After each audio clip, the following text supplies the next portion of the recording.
इंडस्ट्रीला सुद्धा चालत नाही. कुठल्याही या एरियामध्ये हा चालत नाही आणि तरी सुद्धा आपण हा डॉल्बी वापरतो. हे हानिकारक आहे, त्याचा परिणाम सांगितला.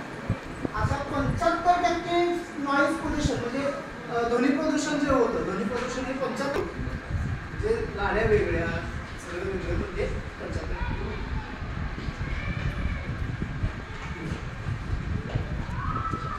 आता 1999च्या गाईडलाईन्स आहेत, वर्ल्ड हेल्थ ऑर्गनायझेशननं एक म्हणजे ही एक संस्था आहे जागतिक आरोग्य संघटना, यांनी एक गाईडलाईन्स दिलेली होती. त्या गाईडलाईन्स प्रमाणे जशी तुम्हाला गाईडलाईन्स सांगितली तशी गाईडलाईन्स दिली होती.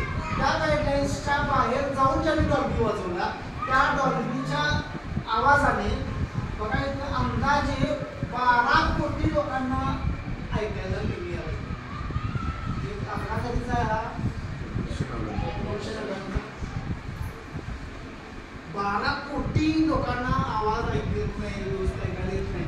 कशामुळे येत नाही? निव्वळ डॉल्बीमुळे. हे आपल्याला आता काय वाटत नाही, आपल्याला याचा काही परिणाम जाणवत नाही. आता बघा, तुम्हाला जर तुम्ही डॉल्बीच्या जवळ गेला असाल, अगदी जवळ गेला असाल आणि जरा बाहेर आला कानात बसतो, त्यावेळेला तुमच्या पडद्याला ताण होतो. आणि पडद्याला जर ज्यावेळेला ताण होतो त्यावेळी काळापर्यंत असेल तर तो नॉर्मल आहे, तो इलास्टिक टाईपचा असतो. इलास्टिक समजते म्हणजे रबरचा आहे, त्याच्या थर्ड ताणू शकतो आणि परत रिव्हर्स बॅक जातो, म्हणजे ओरिजिनल स्टेजला येतो.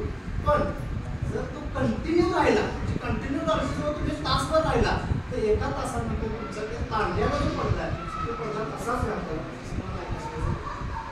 त्याची मग काम करायची गरज नसते आणि म्हणून 12 कोटी लोकांना ऐकायला कमी येते.